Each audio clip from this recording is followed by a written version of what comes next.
Giving all praises, honor, and glory unto Yahweh, Bahasham Yahweh Shai, Bahasham Rachakodash. Double honors to the elders and apostles of Great Millstone, as well as the men that taught them, and peace and blessings to the 144,000, as well as the rest of the elect.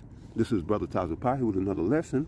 In this lesson, we're going to go into the time of Jacob's trouble because for those that are paying attention, you see that we're right in the beginning stages of these times of trouble. All right, and if you don't know, then by the end of this video, hopefully you'll be edified to see exactly what times you're living in. All right, because the time we're living in, we are in perilous times. Okay, and you got those that are sugarcoating the truth, hiding the truth from you. All right, trying to make it seem as if things are okay and everything's going to be all good, but nothing could be further from the truth. All right, it is going to get better, but for the Israelites, we must go through this turmoil, tribulation, and these trials. All right, so we're here at the book of Acts, chapter 14, verse 22, which says, confirming the souls of the disciples and exhorting them to continue in the faith, and that we must, through much tribulation, enter into the kingdom of Yahweh Bahasham Yahweh Shai. All right, and that's key, because that's the only way this is going to happen. All right, now you had Nate at IUIC saying, you know, we're not going to have no tribulation, that we just going to kind of manifest or materialize into the kingdom. That's a false prophecy. All right, because I'm reading to you out of the Lord's word right now. All right, now you see this is how Satan works. It's been quiet out here all day until I get ready to teach. But going back to the book of Acts 14 and 22, it says confirming the souls of the disciples. All right, confirm means to basically to well, let's go to it and look at confirming. All right, so we see here for confirming, Strong's number G 1991. That was a pretty good year too, 1991. Before everything went all off the rails. All right, so we see the word episterizo. All right, episterizo. Strong's G 1991. Episterizo. Episterizo. And when we look at the outline of biblical uses, it says to establish besides, strengthen more, all right, confirming the souls, strengthening the souls of the disciples more, all right, establishing them. Second definition, to render more firm, confirm, all right, or with firmity or firmness. Confirm, that's what it says, to render more firm. And this is what Paul was doing. He wanted to render more firm the souls of the disciples by exhorting them through the gospel. All right, let's look at some of these roots. It says from epi, which is outer or above or beyond. And then you got sterizo. Strong's G 4741. Sterizo. Sterizo. All right, which says to make stable, place firmly, set fast, fix. You see, that's when you confirm, right? You're basically, yeah, you're making it known. You're placing it firmly. All right. It says to strengthen, make firm, and to render constant. All right. Remember, Matthew 24 and 13 says that, how's it worded? I don't want to pull it up and lose my, he that shall endure unto the end, the same shall be saved. Okay? So it's about this endurance. It's about remaining constant, remaining firm, steadfast. All right? So, second definition, to strengthen, make firm. Third definition, to render constant, confirm one's mind. All right. Now this has a root.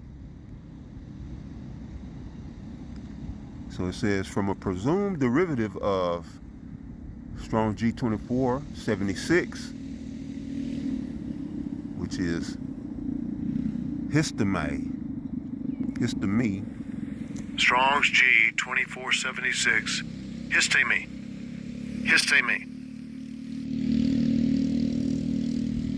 Yep, histemi, to cause or make to stand, to place, put, set. 1A, to buy, to stand by, set up. AI, in the presence of others, in the midst, before judges, before members of the Sanhedrin. That's interesting. And there's AII, to place. 1B, to make firm, fix, establish. BI, to cause a person or thing to keep his or its place. You see, confirming the souls of the disciples. Paul wanted them to remain in place, but to abound in the glory of Yahweh Ba'ashem Yahweh Shai, going from glory to glory. This was Paul's position. All right. BII, to stand, be kept intact. All right. In parentheses, of family, a kingdom. All right. And remember, we're hopeful elects of the kingdom of Yahweh Ba'ashem Yahweh Shai. It is all about the kingdom. All right. Which kingdom we are establishing. And this is what Paul wanted to render firm. All right. Is the kingdom. To escape in safety. BII, to establish a thing, cause it to stand, to uphold or sustain the authority or force of anything. Definition C, to set or place in a balance. CI, to weigh money to one, because, in parentheses, because in very early times, before the introduction of coinage, the metals used to be weighed. Second definition, to stand. 2A, to stand by or near. 2AI, to stop, stand still, to stand immovable, stand firm, of the foundation of a building. Definition 2B, to stand. 2BI, to continue safe and sound, stand unharmed, to stand ready or prepared. BII, to be of a steadfast mind. That's important. We have to remain in the faith, keeping a steadfast mind. All right, on the belief of Yahweh Shai HaMashiach. BII, of quality, one who does not hesitate, does not waver. And that's beautiful. Let's see. Go back. See what this is. Stereos. Strong's G 4731. Stereos.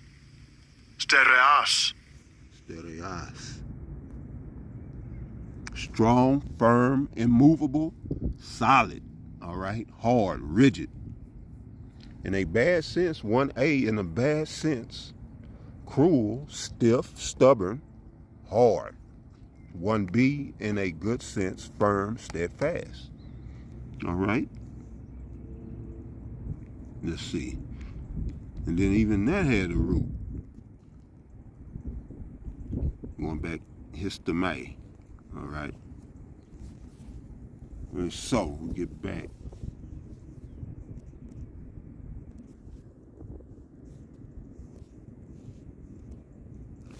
So now you see what Paul was meaning when he said confirming the souls of the disciples, all right, and exhorting them to continue in the faith, all right. He was confirming them to remain fixed, steadfast, all right.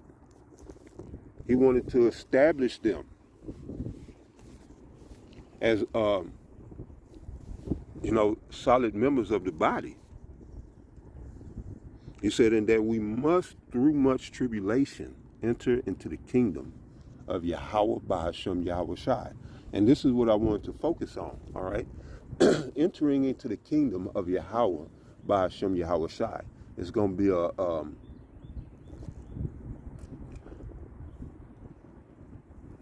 it's going to be fiery trials, temptations, troubles, turmoil, and tribulation, all right?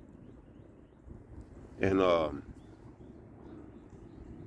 to go with that, because, you know, here we are, we're coming into these times, all right, to where the enemy has set up, he has this,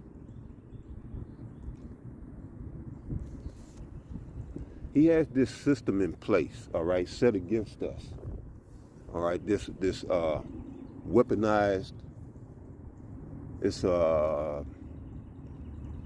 technological weaponized system that he has set in place, ready to go, all right, to move against the people, all right, namely the children of Israel, you so-called Negroes, Latinos, and Native Americans predominantly, all right. He's getting ready to make his move. He's still upset and pissed off behind the birthright that our forefather rightfully got from their forefathers, all right? And we're talking about Jacob and Esau, all right? Our forefather, the forefather of the children of Israel, the so-called Negroes, Latinos, and Native Americans predominantly, all right, our forefather is Jacob. Now, the birthright was sold by Esau, the forefather and progenitor of the so-called white people today. He sold that birthright to our forefather Jacob for some red pottage, all right, pot of stew. And he been mad about that ever since. And so this is his ultimate get back when we talk about Jacob's trouble. This is his ultimate get back. And I want to just go here real quick, show you that he's still pissed off on that. And this is Amos chapter 1, and verse 11 says, "Thus said Yahweh by Hashem Yahweh Shai, for 3 transgressions of Edom, and for 4, I will not turn away the punishment thereof, because he did pursue his brother with the sword." All right? "And did cast off all pity, and his anger did tear perpetually, and he kept his wrath forever." And see, he still has that wrath. It says he kept his wrath forever. That means until this day, he has that same wrath, and it's going to play out in Jacob's trouble. All right? Now, this is the tribulation that the Most High set in place, all right, to try his elect. So now you got all these people in these churches hollering about they saved, and we ain't even hit Jacob's trouble yet. And that's why it said, you know, in the book of Matthew, as I quoted earlier, we'll actually go to it and let's read it. So Matthew chapter 24, verse 13. "But he that shall endure unto the end, the same shall be saved." All right? This is about endurance. This is about hanging in there, persevering, fighting, all right? Doing what we have to do in the midst, all right, of being in the belly of the enemy, of this beast. Not giving up, not cutting corners, not taking shortcuts, but doing the things that we were asked to do. All right?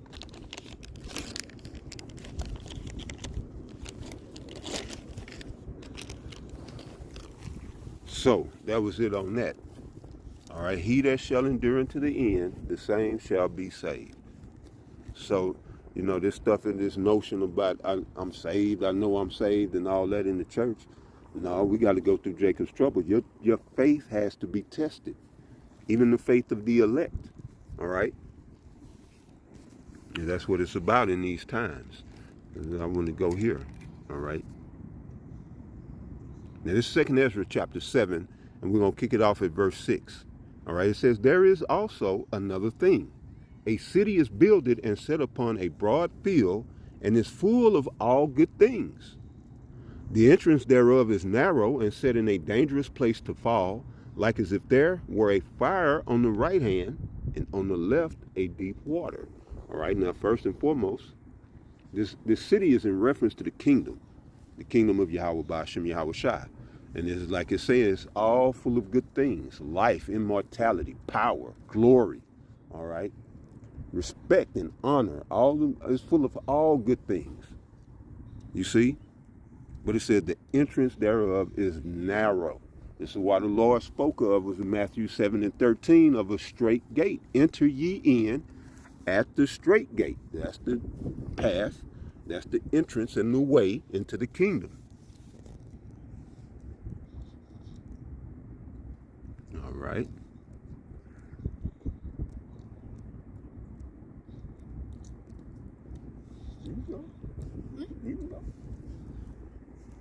Matthew chapter 7, verse 13. Enter ye in at the straight gate.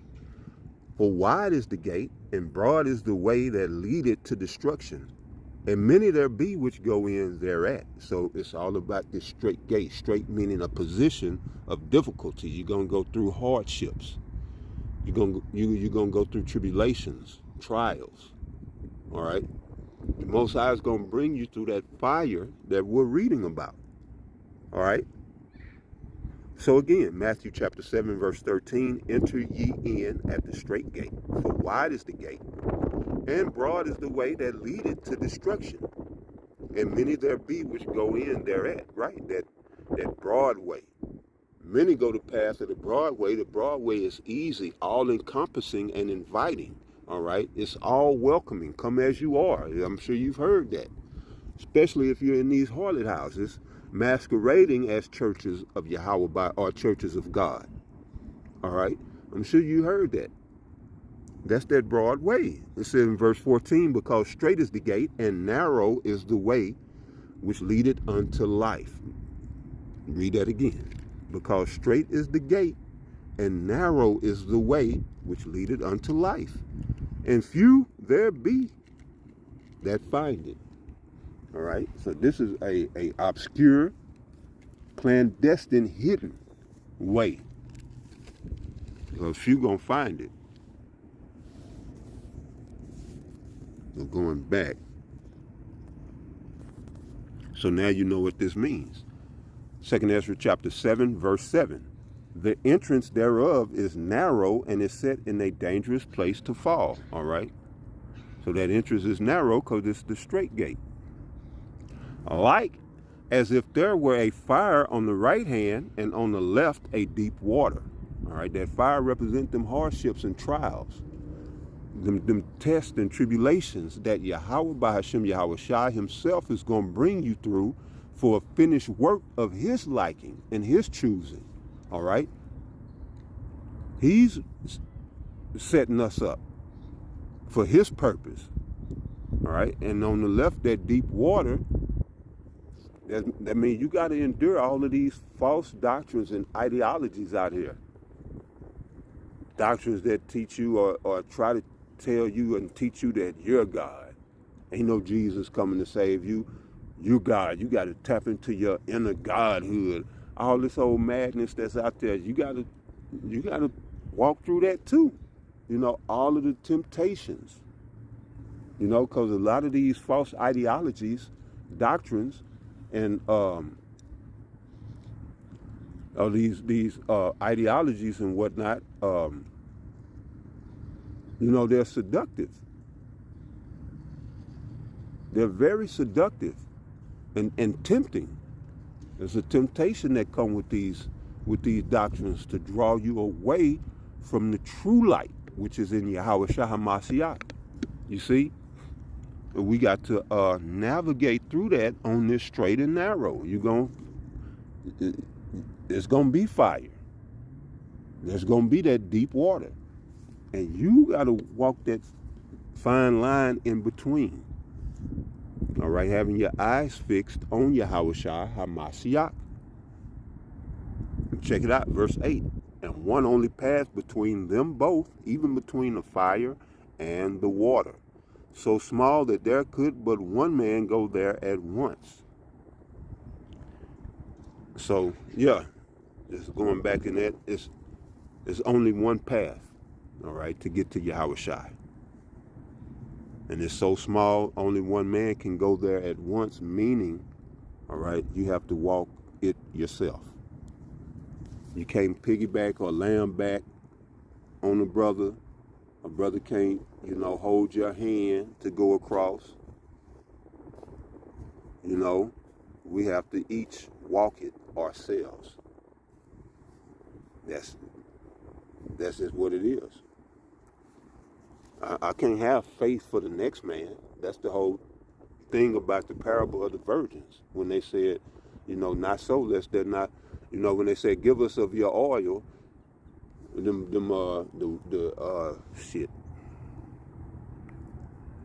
the five wise virgins. They was asked by the foolish virgins to give of their oil, and they said, not so, lest they run out. It won't be enough for them, or for the wise or the foolish. That it won't be enough. And that's what it is, because you got to walk this path yourself. The Lord gave us just enough to get us through. He gave us just enough oil for us to get through. It's we got enough dealing with demons of our own. Well, this is what it's saying. You're going to have to walk this yourself. You're going to have to battle your own demons, all right? You're going to have to learn how to walk in this truth accordingly on your own. You're going to have to go through all of these things, You're going to have to take the rebukes, all right? You may even have to find yourself issuing rebukes. That's a part of this thing, but you have to do it. It cannot be done for you, all right? The prophets are here to show you the way. They're here to say, look, this is the entrance. This is the path, and walk ye in it. That's the prophet's job. To show you the path and set you on it. You have to walk it. It says in verse 9, if this city now were given unto a man for an inheritance, if he never shall pass through the danger set before it, how shall he receive this inheritance? Yeah. If that's the way it's set up, the Lord set it up there, look, all that's yours. You see all that? Look at all that over there. You can have all that. But before you do, to get it, you got to walk through this fire. All right, and that's the only way. It's many ways. No, the Heavenly Father set it up. It's a narrow way. It's a straight gate that you got to walk. All right, so now we got to pass through the dangers set before the kingdom to get to the kingdom. That trouble, that danger, is Jacob's trouble, all right? Along with the hour of temptation. The hour of temptation is a part of Jacob's trouble. The two go hand in hand, all right? So if you're never going to pass through that, then you're not going to see the kingdom, because that was set up to try our faith. And faith is the way, that's the key to unlock the door to the kingdom. If this city now were given unto a man for an inheritance, if he never shall pass the danger set before it, and he never go through the Jacob's trouble, or pass it, we all going through it, but if you don't pass it, you don't have a choice on Jacob's trouble, by the way. If you thought that's not what I'm saying. I'm saying if you go through it and come out on the other side, because we all going through it, it's just that everybody ain't coming out on the other side. All right. So if you go through Jacob's trouble, and you make it through the other side,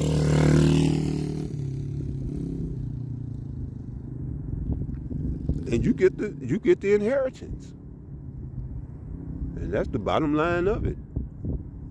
We don't know who it is going to, make it through. But we know that that's the way. All right. And the only way. All right. So anybody telling you Jacob's trouble is gay or it's not going to happen, that's a grand delusion of the men of Great Millstone, and that's false prophecy, it ain't going to happen. No. They're prophesying unto you falsely. All right. So I'm reading about it right here in the scripture to you right now. Verse 10 said, and I said, it is so, Lord. Then said he unto me, even so also is Israel's portion. And that's funny. He didn't say all men on the face of the earth. He didn't say all nations. He said, even so is Israel's portion. So this lets you know that Israel has a portion. Now, I'm bringing that up because to this day, Israel has never had a portion.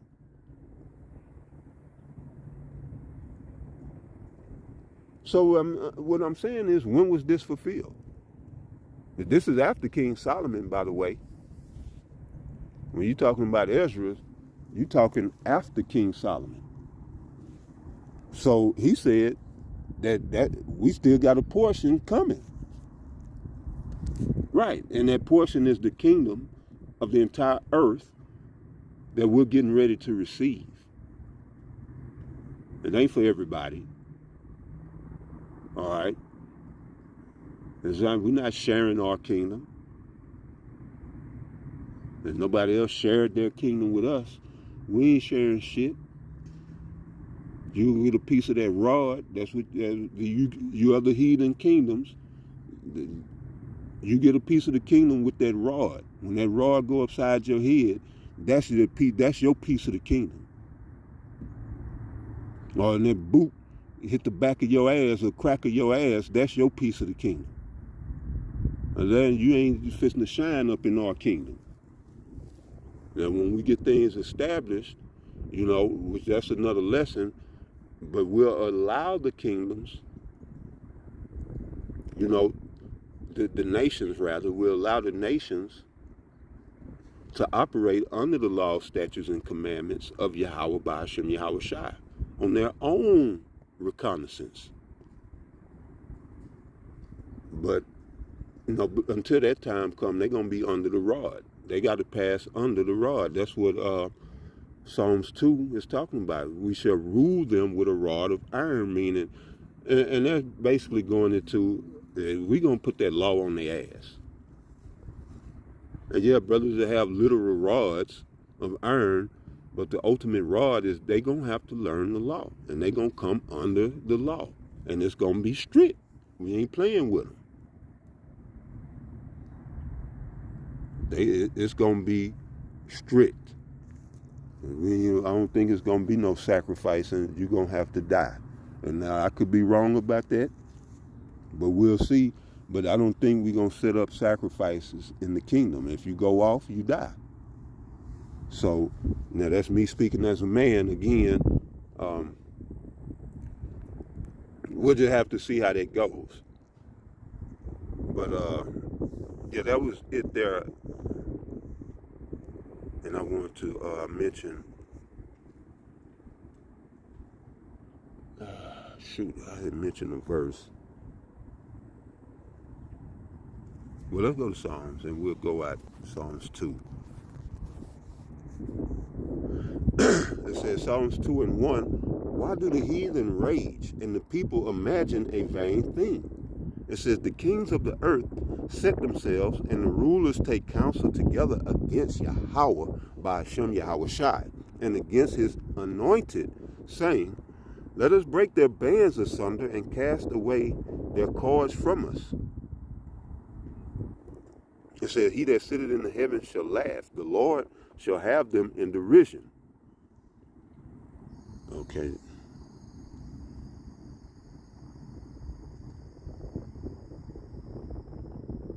Now, here's the point. I wanted to get straight to the point. Psalm 2 and 9, it says, thou shalt break them with a rod of iron. Thou shalt dash them in pieces like a potter's vessel. All right. So yeah, we're going to have a literal rod. But what is it for? To enforce the ultimate rod of the word. The correction and the training, the the disciplining of the word. They're gonna have to come underneath the discipline. Like when they bring you in the court, they say, "Do you understand?" They're asking you, "Do you stand under, all right, the jurisdiction of that court?" Anytime they ask you, "Do you understand?" So the heathen will be made to stand under the banner, the rod of the law. All right. So we're gonna rule them with a rod of iron. All right. So the heathens are raging right now because they all between, China, the big powers, China, Russia, America, and then you got others. They all in hopes because they see America in decline. They see this place is falling, and they know a power void is coming, a vacuum, if you will, and they're all jockeying for position to fill that void. So they're raging right now. And the scripture is asking why. This ain't for y'all. This ain't got nothing to do with you. It says the kings of the earth set themselves and the rulers take counsel together against the Lord and against his anointed, saying, "Let us break their bands asunder and cast away their cords from us," but to no avail. Okay? And of course, we got to go to Jeremiah chapter 30. So this is Jeremiah chapter 30, verse 7. Alas, for the day is great. That day is great, so that none is like it. It is even the time of Jacob's trouble, but he shall be saved out of it. Kal halal, Yahweh Bahasham Yahweh Shai, the Most High is going to deliver a remnant of Jacob. All right? So that the name of Israel don't be wiped out, blotted out of remembrance. The Lord is going to reestablish the nation through chosen seeds. All right? Most High is going to plant chosen seeds into his kingdom, the seeds of the elect. All right? And they're going to sprout, grow forth, bring forth fruit, the rest of the entire nation of Israel. All right? But right, alas for that day is great. Alas for that day is great, so that none is like it. All right? And you've read about and heard about terrible, terrible times throughout history. All right? Trail of tears. So many, man. Shoot, I can't think of that. The Tulsa city bombings. All right? And all of the dirt that Esau has done. Then you go back in history. All right? Time like the Spanish Inquisition. And all of these things, man, horrible things have happened throughout history. But the Lord say, alas, for that day is great, so that none is like it. I don't want no parts of this day. I'm not even going to play around with this day to say it's gay or, it's not going to happen. I don't want to be on the bad side of this day. All right? So I fight, and I fight not just for me, man. I fight for my young ones. But I fight, for my brethren, the Akyam, the body. I fight because we are staring down the barrel of times that we've never seen ever before. We don't have. There's nothing that you could go back to read to prepare yourself for it, to say, oh yeah, this happened, so I'm gonna need this many gallons of water and there's so much storable food. No, ain't none of that. You need Yahweh Bahasham Yahweh Shai. And hey, for those of y'all who can't get him, oh well. You know, oh well. But that's the only way out of this. That's the only way out of this. So all this hot shit y'all been talking, you know, Jesus is just a prophet. The Lord ain't the only way to salvation. Yeah, we're going to see about that. We're going to see about that. But yeah, this is coming. All right? Right along with the hour of temptation in Revelation 3 and 10. But with that, I'm going to end it right there. I pray that you were edified. So to the next one, stay up.